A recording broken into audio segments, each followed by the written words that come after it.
Hello बच्चों, आज हम लोग अपना नेक्स्ट चैप्टर शुरू कर रहे हैं कर्व इन स्पेस।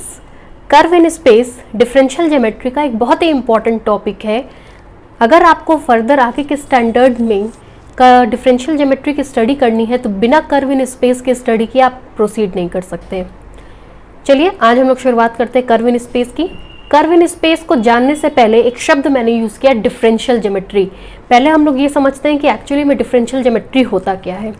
देखिए, डिफरेंशियल ज्योमेट्री की अगर बात किया जाए तो डिफरेंशियल ज्योमेट्री की आप अंदाज़ा लगा सकते हैं कि दो चीज़ों से मिलकर के बना है। पहला शब्द है इसका डिफरेंशियल और दूसरा शब्द है इसका ज्योमेट्री। अब आपके दिमाग में आ रहा होगा कि ज्योमेट्री का मतलब तो संरचना होता है।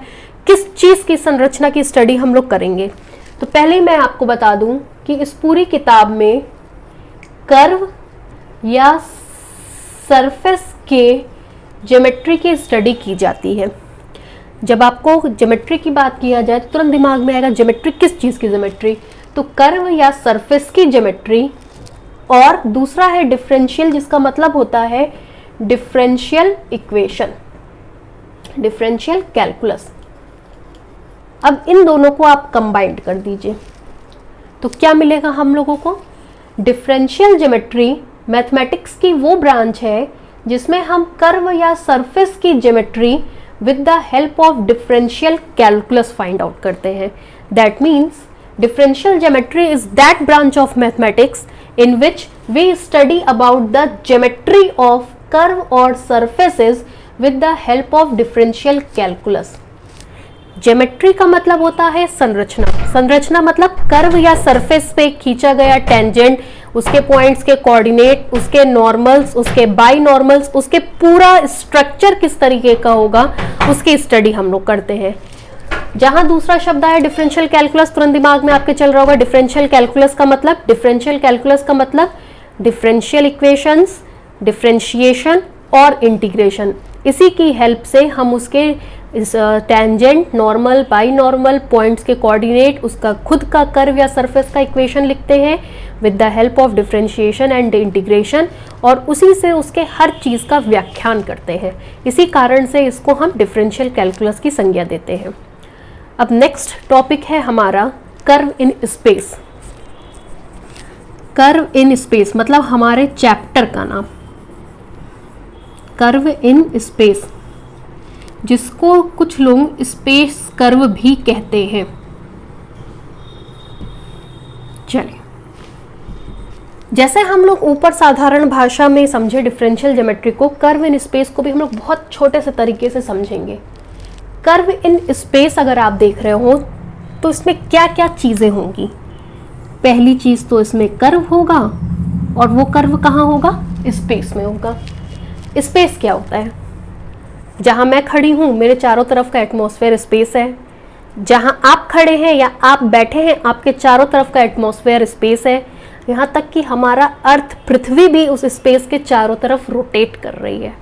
मतलब जितना आपकी आंखें देख सकती हैं, 2 dimension, 3 dimension, 4 dimension, 5 dimension, n dimension, that is called space. जहाँ पे कोई भी चीज़ स्टैंड करती है, लाई करती है। कर्व कहाँ है? स्पेस में है। अभी मैं कुछ नहीं देख रही, ना मैं आपको देख रही हूँ, ना मैं अपने आप चारों तरफ के एटमॉस्फेयर को देख रही हूँ। अभी मैं केवल और केवल अपना ब्लैक बोर्ड देख रही हूँ। तो मेरे लिए मेरा स्पेस क्या हो गया? ये ब्लैक बोर्ड हो गया, जो कि 2 डायमेंशन है। लेकिन आपको पता है कि आप जिस स्पेस की स्टडी करते हैं वो n डायमेंशन होता है। बार बार x1, x2, x3 dash dash dash xn लिखने में दिक्कत आती है, इसलिए हम लोग x1, x2, x3 that is 3 dimension की स्टडी करते हैं। उसी रिजल्ट को हम जनरलाइज्ड कर देते हैं। चलिए अब देखिए, ये ब्लैक बोर्ड मेरा स्पेस है। जैसा कि बोला मैंने कि मेरी आंखें केवल इस ब्लैक बोर्ड को देख सकती है और कुछ नहीं देख रही हैं। इस ब्लैक बोर्ड पे मैंने एक कर्व खींच लिया। ये हमारा कोई भी कर्व है। इस कर्व के बारे में मैं कुछ नहीं जानती, बस जैसा मुझे पसंद आया मैंने एक कर्व ड्रॉ कर दिया। ये रहा मेरा कर्व। तो कर्व क्या होगा? कर्व होगा हमारा locus of points. Locus of points का मतलब ढेर सारे इस कर्व के ऊपर पॉइंट्स होंगे जिनका हमने लोकस ले लिया। लोकस का मतलब होता है जिसकी हमने ट्रेजेक्टरी ले ली। ट्रेजेक्ट्री ले ली और इस तरीके से जो कर्व मिला उसको हमने यहाँ पे ड्रॉ कर दिया। कर्व का मतलब लोकस ऑफ पॉइंट्स, लोकस का मतलब ट्रेजेक्ट्रीज।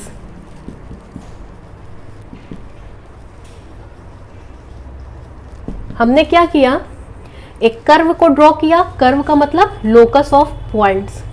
अब किसी एक पॉइंट को पकड़ लीजिए, मान ले रहे ये पॉइंट हमारा P है। चूंकि अभी मैंने आपसे कहा कि हम लोग स्टडी 3 डायमेंशन में करेंगे, तो मान ले रहे इस P का कोऑर्डिनेट भी होगा, 3 डायमेंशन है तो इसमें 3 इस तरीके से स्लॉट्स लिखे जाएंगे, दैट इज XYZ। अब क्या होता है, इस कर्व को हम लोग कर्व इन स्पेस केवल तब कहते हैं जबकि X, Y, Z तीनों के तीनों एक सिंगल पैरामीटर के फॉर्म में लिखे जा सके। अगर ये तीनों के तीनों एक सिंगल पैरामीटर के फॉर्म में लिखे जाते हैं तब इस कर्व को हम लोग कर्व इन स्पेस कहते हैं। सिंगल पैरामीटर हमारा u भी हो सकता है, t भी हो सकता है, कुछ और आपको समझ में आए तो आप लिख सकते हैं। That means x is the function of u, y is the function of u and z is also the function of u। तो क्या समझा हमने, किसी भी स्पेस में खींचा गया कर्व कर्व इन स्पेस तब कहलाता है जब उसके कर्व के सारे स्लॉट्स किसी एक सिंगल पैरामीटर पर डिपेंड करते हैं। तो उस कंडीशन में हम लोग इस कर्व को कर्व इन स्पेस कहते हैं। आ curve in a given space is said to be space curve or curve in space when all the slots of a given coordinate is the function of single parameter।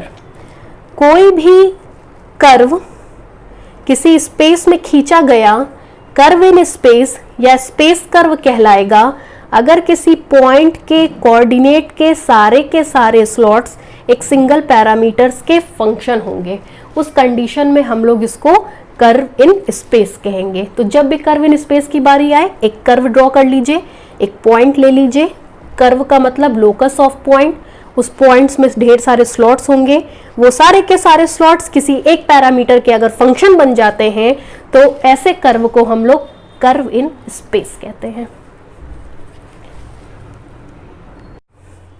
Next अब हमारा topic है, छोटा सा topic है लेकिन generally इस chapter में इसकी बहुत ज़रूरत पड़ती है, इसलिए इस टॉपिक को डिस्कस कर लेना बेहतर है। ये टॉपिक है हमारा equation of straight line and planes. Equation of straight line and planes. चलिए अब इसको डिस्कस किया जाए कि स्ट्रेट लाइन का इक्वेशन और प्लेन्स का इक्वेशन किस तरीके से लिखा जाता है। अगर आपने कभी प्लेन का इक्वेशन पढ़ा होगा तो आपने पढ़ा होगा ax plus b is equal to 0। That means x का लीनियर इक्वेशन कहलाता है आपका प्लेन का इक्वेशन। एक्स वाई जेड में लिया गया लीनियर इक्वेशन ही आपका कहलाता है प्लेन का इक्वेशन। जैसे आपने जनरली प्लेन का इक्वेशन क्या पढ़ा होगा, ax plus b y plus c z plus d is equal to 0।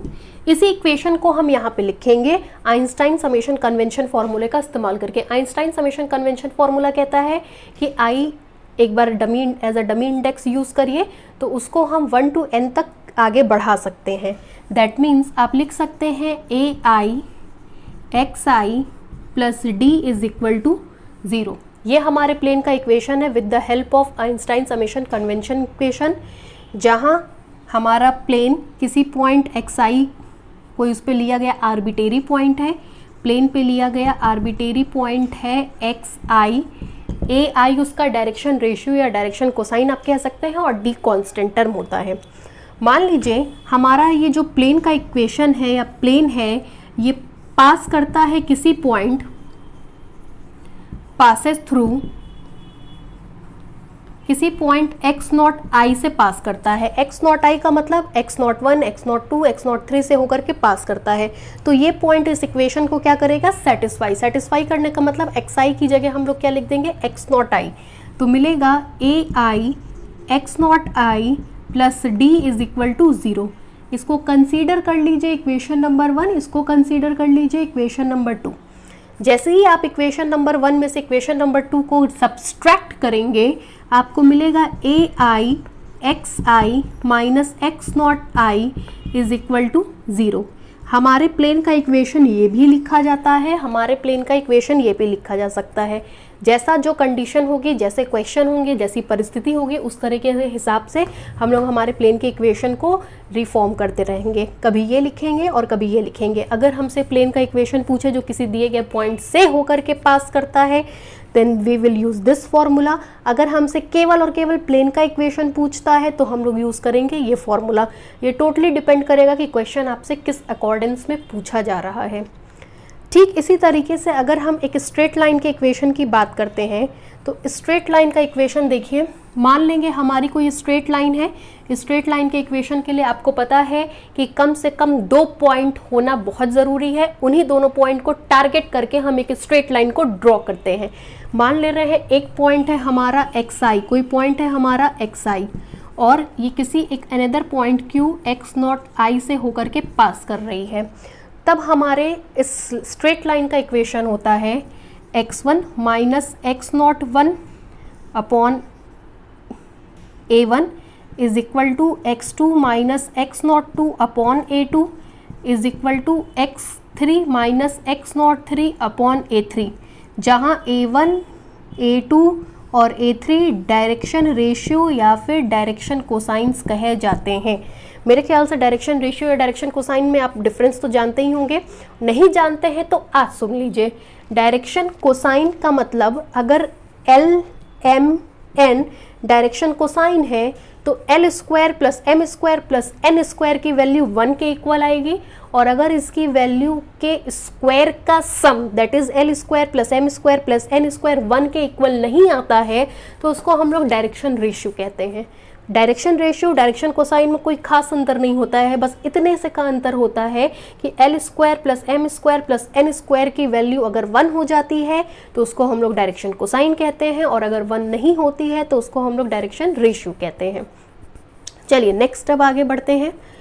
मान लीजिए a1, a2, a3, अगर इस कंसेप्ट को हम एक बार और लिखना चाहें तो हम लिख सकते हैं x i minus x not i upon a i is equal to, चूँकि ये सारे के सारे बराबर हैं तो उसको एक कांस्टेंट से हम लिख देते हैं। मान लेते हैं वो कांस्टेंट है हमारा t, जिसको लिखा जा सकता है x i is equal to x not i plus a i T.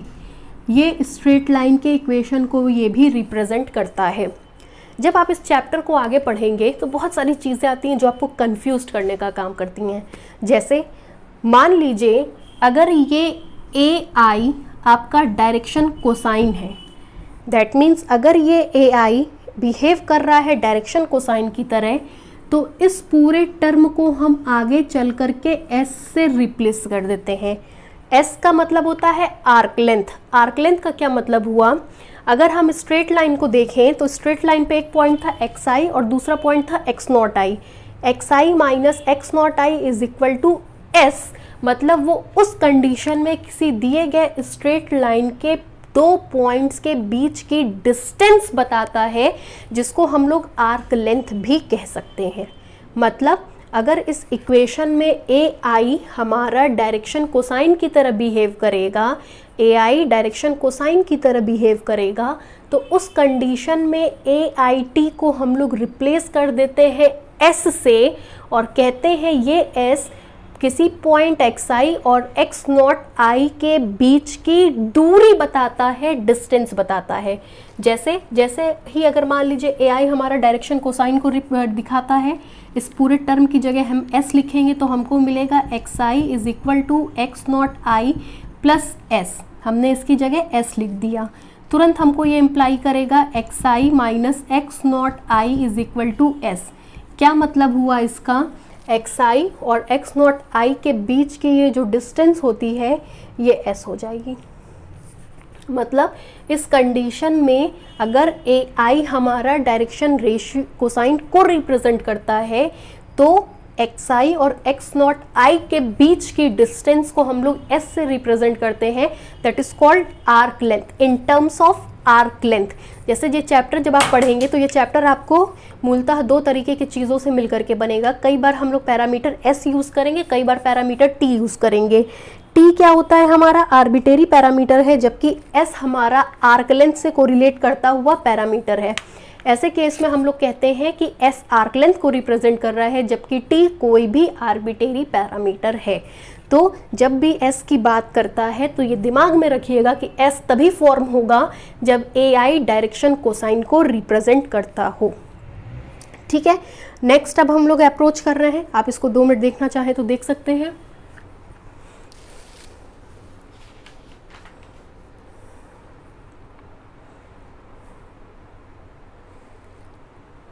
Next अब हमारा टॉपिक है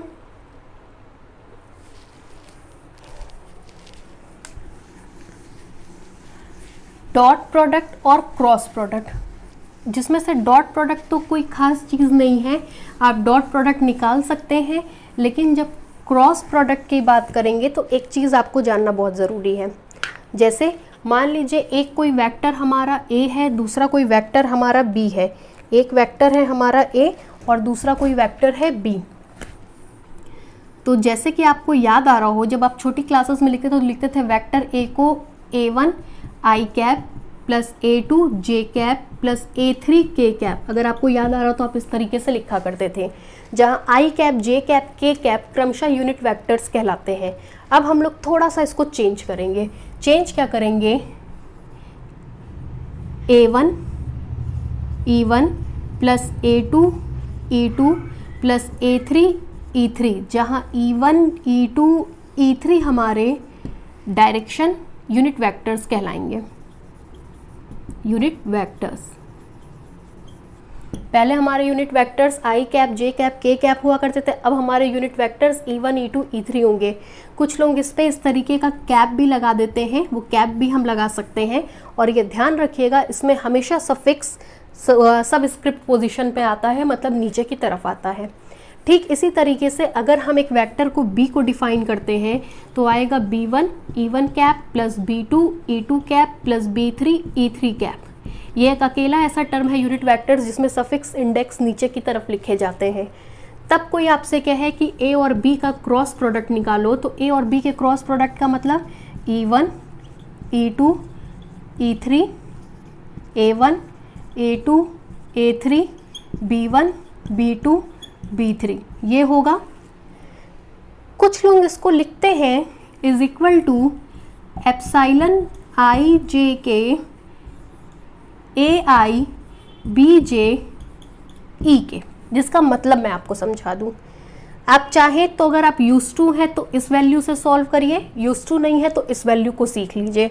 जहाँ कहते हैं i j k की 3 वैल्यू होती है, एक वैल्यू होती है 1, दूसरी वैल्यू होती है -1 और तीसरी वैल्यू होती है 0। 1 तब होता है जब i j k का क्रमशः मान 1 2 3 2 3 1 3 1 2 हो, मतलब साइक्लिक फॉर्म में 1 2 3 2 3 1 3 1 2 साइक्लिक फॉर्म में हो, तब इसकी वैल्यू 1 आती है।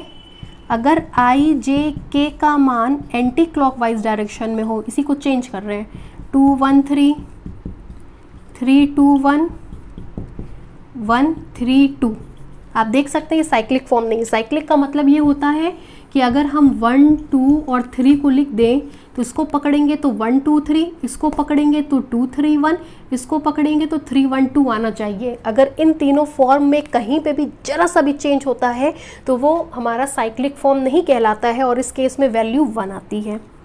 0 कब आता है? जब any 2 of suffix are equal, अगर कोई भी 2 सफिक्स आपस में बराबर हो जाते हैं, जैसे i की वैल्यू j के बराबर हो गई, j की वैल्यू या तो k के बराबर हो गई या k की वैल्यू i के बराबर हो गई, कोई भी 2 सफिक्स अगर बराबर हैं तो उस केस में इसकी वैल्यू 0 के बराबर आती है। इस तरीके से भी आप a क्रॉस b को मेंशन कर सकते हैं, इस तरीके से भी इसका यूज़ कर सकते हैं। ये हमारा इस चैप्टर का बेसिक हो गया। अब कल से हम लोग पढ़ेंगे इसके क्लास के बारे में, फंक्शंस के बारे में, फंक्शन कब रेगुलर होगा, कब नॉन रेगुलर होगा, कब कंटिन्यूअस होगा, इन सब चीज़ों की स्टडी करेंगे। क्योंकि ये आज आपकी फर्स्ट क्लास है तो इतनी आप इसकी अच्छे से स्टडी कर लीजिए।